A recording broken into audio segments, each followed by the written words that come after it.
The new parts have arrived from the factory without issue. They'll be fitted to the car in time for the next session. Hey, what's up guys, aarava here, and welcome back to an episode of my F1 2018 career mode, episode number 115 today for the British Grand Prix in Season 6. If you guys did miss the previous one then at the Austrian Grand Prix, then be sure to go check that one out before you see this one. A very good home Grand Prix for the team at the Red Bull Ring there, and so now we come to our actual individual home Grand Prix at Silverstone. Hopefully we can have a good time, but there is going to be some rain forecast for the weekend, so it might be a bit of a tricky one. We'll have to see, but of course we come into this episode then with the ultimate chassis weight reduction upgrade, and you can see for the first time now making a big stride to try and catch and bridge that gulf and gap that we've had to Renault the entire season long. So I think maybe that's the smallest gap we've had to the Renault Works team this entire season. So let's see if it makes any kind of difference in the actual race pace itself. Obviously last episode Renault did have the race pace over us, but then a lot of crazy stuff happened in the race, and that allowed us to, spoiler alert, get right up there in the mix and eventually go on to win the Grand Prix. So, you know, you just never know what can happen in Formula 1, of course, but if all things stay constant, then Renault still might be on the upper hand.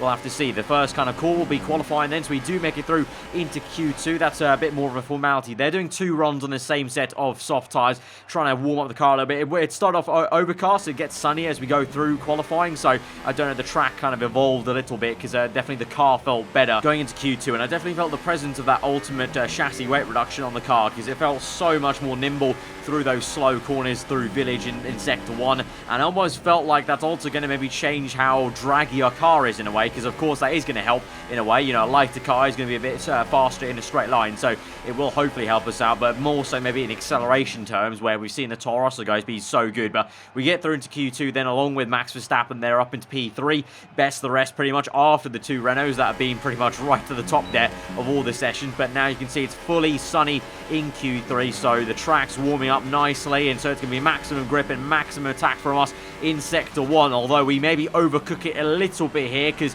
it's an okay first right-hander there into Village, but then this next left-hander, I feel like I got a little bit too tight there on the line in 3rd gear. Probably could have taken more momentum with 4th gear initially, and then gone down to 3rd middle through, and so we go through the last corners, then hit a bit of a bump on the left, and as we go through the last corner, in fact through the apex, and we're up into P4, so behind Gasly, ahead of Verstappen though, but behind Gasly, I think we can do better to beat the Toro Rosso here. I should think we can get ahead of them, so we'll see about that as we go on to the second run then, and you can see we do carry some more speed through, and we're already up on our time as we go to the end of the Sector 1, and then through the last 2-3 corners here. Second last corner to the last though, big tank of oversteer there, but we still are positive by quite some margin. That's going to be good enough to get us up into P3.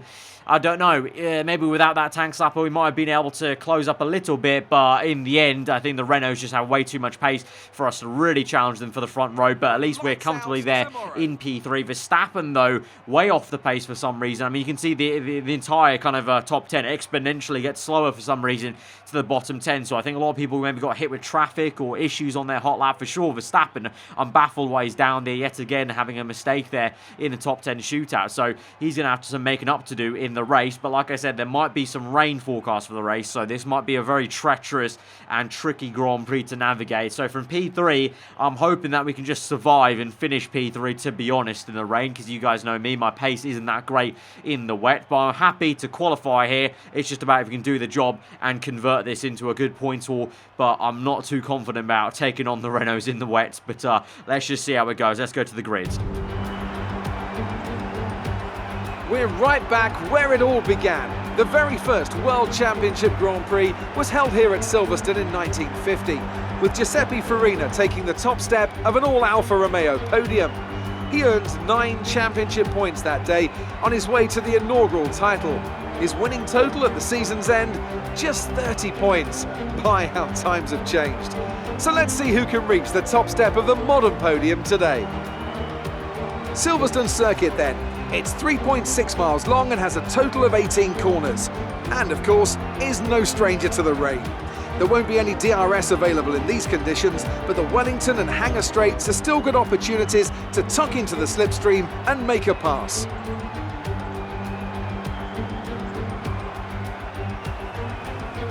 Anthony Davidson joins me again for the race today. Let's talk about the engineer. That was a great win in the last race. Can they keep that momentum going this weekend? It's always nice to come into a Grand Prix weekend on a high, but your expectations are based much more on your practice and qualifying runs. Let's take a look then at the starting grid ahead of the British Grand Prix for Season 6 of F1 2018 Career Mode. The Renaults reign supreme once again in qualifying in the top 10 shootout with Dan Ricciardo on pole position ahead of Carlos Sainz in second place. Then third place is myself, of course, ahead of Lewis Hamilton. So it's an all-British second row there with Hulkenberg and Gasly in the third. Fernando Alonso P7, Verstappen down in P8, disappointing for him, with Van Dorn and Perez rounding out the top 10. Leclerc Hartley next with Magnussen and Valtteri Bottas on the next row. Bottas does well to get ahead of Grosjean and Sebastian Vettel, with Raikkonen P17, Lance Stroll in 18th and 19th place Sergei Sorokin, with Esteban Ocon taking a grid penalty in last place and 20th. So like I said, it is indeed raining here for the start of this Grand Prix, and probably will be raining for most of this Grand Prix up until maybe the last couple of laps. There's a small chance it gets dry there. You can see the icon of overcast conditions right at the end, so we might be on slicks for the last laps. But actually, weirdly, the icon suggests it's heavy rain at the start here, but everyone's starting on inters. So I think it's maybe just a crossover period from full wets to inters that we're starting this race on. So grip levels might be very tricky because we're kind of that half and half stage where it's not worth to be on full wets at the start, but we have to go on inters then. So it's definitely going to be an interesting first half of the race, I think. But here we go then to 5 red lights to the British Grand Prix here at Silverstone. The lights are out and we're underway, and it is a good start for us actually compared to Carlos Sainz there on the right hand side. Ricciardo off pole gets a good getaway, but can we make a move on Carlos Sainz on the outside? He's gone slow, but he's going to come across us and tap us a bit, and we have to take evasive action then. Otherwise that would have been maybe some damage if I kept my nose in there. So we go to the kind of runoff area and try to come back on track in a safe area where there's not some grass on the kind of barrier into back onto the track, and we just about come through into P4. We have to slide around and do a bit of a gymkhana racing there to get ahead of Hulkenberg in the first of the Mercedes cars that we're seeing here. Hamilton up ahead though is now up into P3. He's been gifted that position as we go down into the Luffield section, a little bit wide on entry, probably still a little bit of grass, maybe a bit of, just dust on my tyres there, and so that's not helping me for grip, and so we have to go side by side with Hulkenberg, squeeze him out, and we're going to get back up into P4, so momentarily flustered there, but a major incident into turn 1 then. That was so annoying. I was sure we were going to have a good chance to get Sainz, and then he just understeered, I guess, into us, tapped our front right tyre, and I could either have kept my foot in there and maybe span and had some damage, or take evasive action to the left. You can see there the contact made. Sainz, very, very weird. We'll replay that again. You can see initial traction is pretty poor for the Spaniard compared to his teammate there, and of course I made a bit of a jump, and so he's got to go defensive to the inside there, but he's still kind of gone quite deep into turn 1, and then he's kind of turned right and then turns left again. So kind of, he couldn't decide whether he was going to keep tight on the line to the right or keep to the left-hand side, and so ultimately that just meant he spewed into the left of me whilst I was trying to make the move, because if he kept tight, I could have stayed on the outside there, and we would have been side by side for the entirety of that exit of turn 1, and would have had to kind of battle through into Village, but instead he kind of just swipes across and keeps the racing line and forces me to go either, well, I had 3 choices, either take to the escape road like I did, go across the grass for the entire strip, or try and force my way through on the outside and probably make more contact with him. And so instead I just did the more dignified thing and took it to the escape road and just make our way back on track the best place I could, and so we slot back through into P4, and so now we have to go chasing after Lewis Hamilton. So not the ideal way I wanted to start the British Grand Prix, because it kind of went from a really high to a low, had a small chance of P2, and now we're down P4. We have to catch back up to our fellow Brit Hamilton and try and re-overtake him just to get back into our qualifying slot of P3. But you can see on lap 2 we're finding our pace there. Purple sector there in sector 2. Obviously it's only lap 2, so it doesn't mean a hell of a lot, but you can see visually speaking we are actually closing up to Hamilton, and on the mini-map we are getting away from Nico Hulkenberg, who's got more pressure from Fernando Alonso than he's giving us from himself. So we're in lap 3 now, and we are catching once again through Magnussen and Beckett. It appears Magnussen and Beckett seems to be a very good sector for me to catch up to these guys in the wet conditions, and also on this straight have a bit more confidence on the brakes into Stowe. You can see we're getting ever closer to the rear end of Hamilton there. You can really see the back end now, so hopefully in the next 2 laps we can have enough overspeed on the exit of Beckett to actually make a move down the inside of Stowe's. Now we watch on with Hulkenberg making a bad mistake and a lock up there for him into Village, and so Alonso and also the Taurus of Gasly gets a free position then, so Alonso up into B5. And now back to our POV on lap 6. We are gaining on Hamilton, and we're even closer, the closest we've been so far on this Grand Prix. We're going to go for it, the dive to the inside of Stowe there with overtake mode and rich mix, and Hamilton's made a mistake actually there. He's bottled it under pressure. He's locked up, I think, as Fernando Alonso now pressurizes him, so those two old familiar rivals can go toe-to-toe maybe, but it's a good overtake for us then. A nice, confident dive to the inside, and ultimately Hamilton gets spooked there. He's on the racing line, and we're nowhere near him at this point. We haven't even made the dive at that point, and he's locked up there. It actually looks to be a very treacherous corner, because then you can see here Stoffel Van Dorn locks up in the Toro Rosso car and lets Verstappen have a free pass there. So both us Red Bull Hondas getting some free overtakes done effectively in Stowe, although I was confident I would have made that move either way, even if Hamilton kept his foot in like he is right now against Fernando Alonso. If he defended like that against me, I think I would have been in the same position as Alonso, making that move stick, because I was very confident on the brakes there, as I think I had more grip than the Mercedes car. And so Alonso makes that pass. He's up into what will now be P4. Hamilton down to P5. Verstappen, then you can see after overtaking Van Dorn's dropped the Belgian man and is trying to do his best to catch up to that is Hulkenberg now in the second Mercedes car. Meanwhile, you can see here we're in no man's land in P3,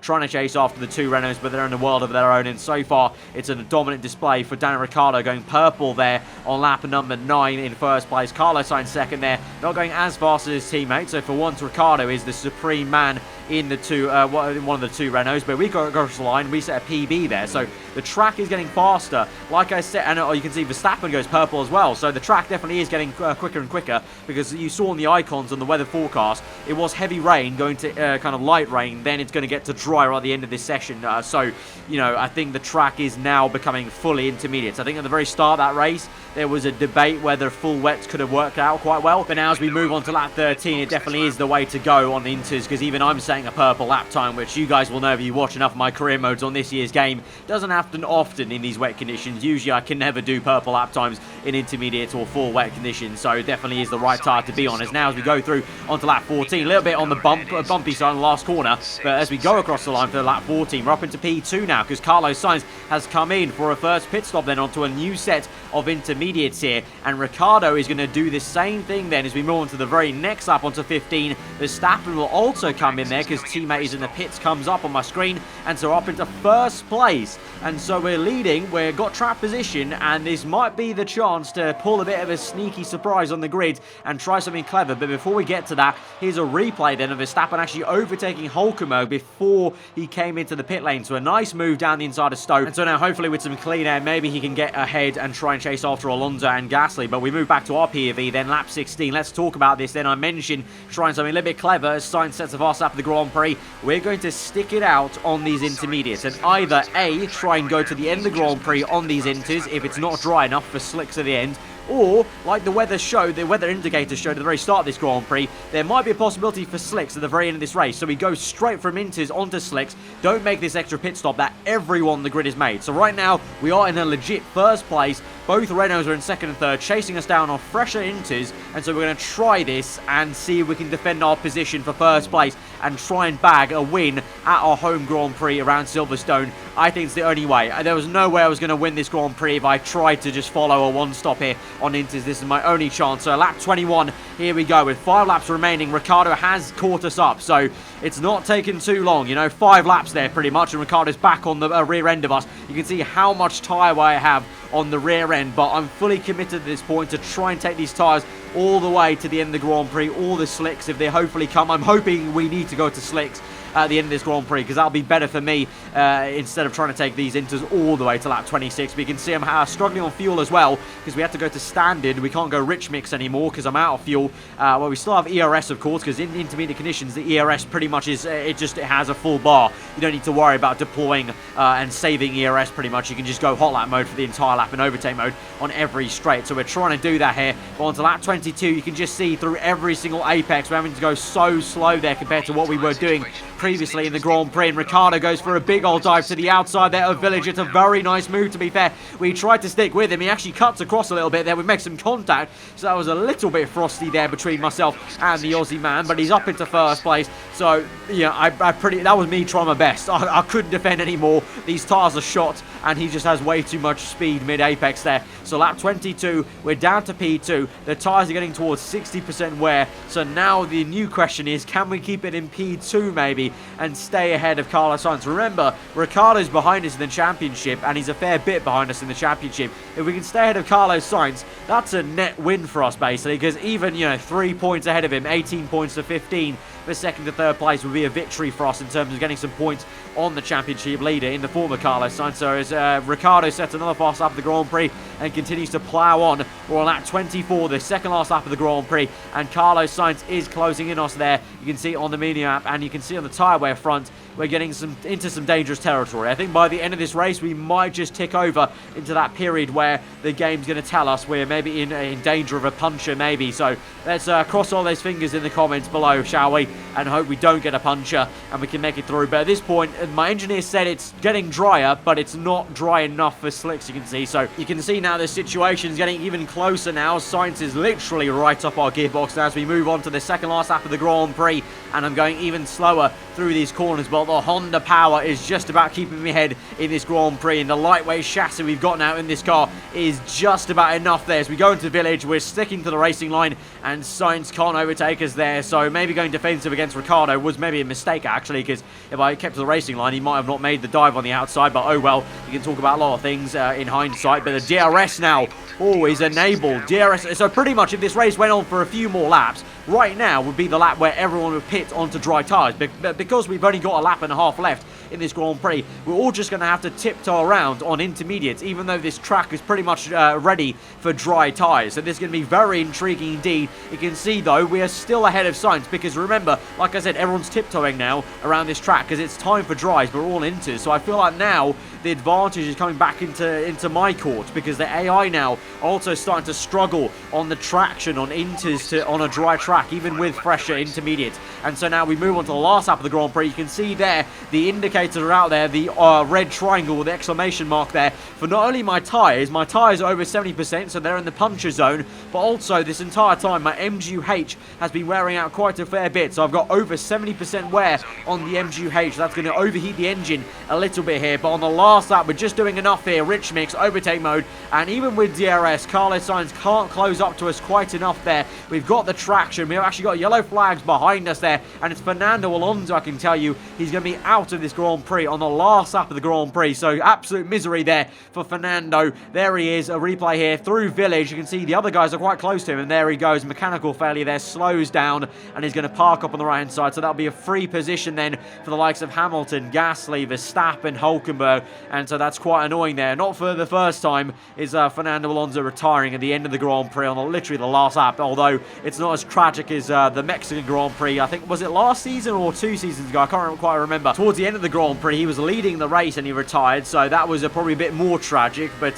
still the same thing really goes on. Alonso can never really catch a break in this career mode. But now we move back to focusing on us, and it's the last lap, the last sector, and Carlos Sainz might just pressurize us for a last time into Stowe. We're very gingerly on the throttle. It's a big amount of oversteer there, completely opposite lock to keep this car in a straight line. Carlos Sainz with more confidence under the brake zone, but we get this through. We're going to keep P2, and so just by an inch we're going to finish in second place in the Grand Prix. I will take that today at our home race there. Brilliant job, mate. That's a fantastic podium. Super driving, really strong pace. Very happy. It was a magnificent race and a drive right out of the top drawer to take the win for Renault. So, Ant, how exactly did they set themselves apart from the pack today? I feel like consistency was probably the key today. There's being quick, and then there's being quick lap after lap after lap. If you can do that, you can capitalise on other people's errors without making many of your own. And that's an approach that can push you a long way up the field. So in the end, after that Grand Prix, I think a pretty successful one, actually, all things considered. Turn 1 wasn't ideal, getting back into this Grand Prix with that very weird strategy, and in the end, we held it through against Carlos Sainz. We held our own. At the end, it was a little bit worrying. That tank slapper wasn't too great in the exit of Stowe. It was well held, because that could have ended our race just straight away. We could have span out of the Grand Prix, but we held that, and then held our nerve in the braking zone against Carlos Sainz to keep that through on the inside, and got P2. So we do ultimately get a bit of a win against Carlos Sainz with a few points gained on him, just 3 to be exact, but still, I'll take anything there. Constructors-wise, though, still behind Renault, and we have still work to do, clearly, against the Renault pace, but all in all, still got to be happy about that. I'll take second place. Good day today. Tell us about it from your perspective.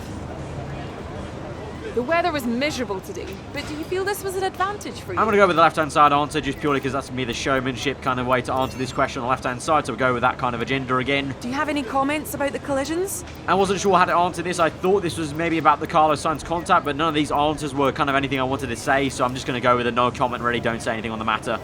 Well, thanks anyway. And so now as we go to the end of the Grand Prix, then our new rival, by the way, I've chosen Pierre Gasly in the Toro Rosso because I didn't fancy choosing either two Renaults because we aren't going to really beat them over a rivalry. But we do get 500 extra resource points as a contract bonus there for our race position, I think that was, or maybe qualifying. I can't remember what I saw there, but anyway, we got 500 extra resource points. So we've got a ton of points now to spend, and so finally we can actually purchase that ultimate engine upgrade, which will come in just in a perfect time pretty much for the Belgian Grand Prix, a place where you need a lot of engine power for a track which is so dependent on getting good slipstream and powering past people on the Kemmel straight and the back straight there. So the ultimate engine upgrade is coming. We've got enough points to also spend on one more upgrade, so we're going to go for another engine power upgrade, a minor one, which will come in next race straight away. So immediate minor upgrade for the German Grand Prix next episode, and then in 3 episodes time we'll have the ultimate upgrade coming in. So double whammy on the engine side there, and if once those do come in, we will actually make quite a big stride to catching Renault then. So positive signs going forward for the rest of the season, and we're slowly building some momentum in this kind of upgrading business here with that contract bonus. So guys, if you did enjoy that episode, be sure to smash the like button. Let me know what you thought in the comments below. If you're new around here, do subscribe for weekly forum content. I've been Aarava. Hope you enjoy the rest of your day. I'll see you guys next time. Goodbye.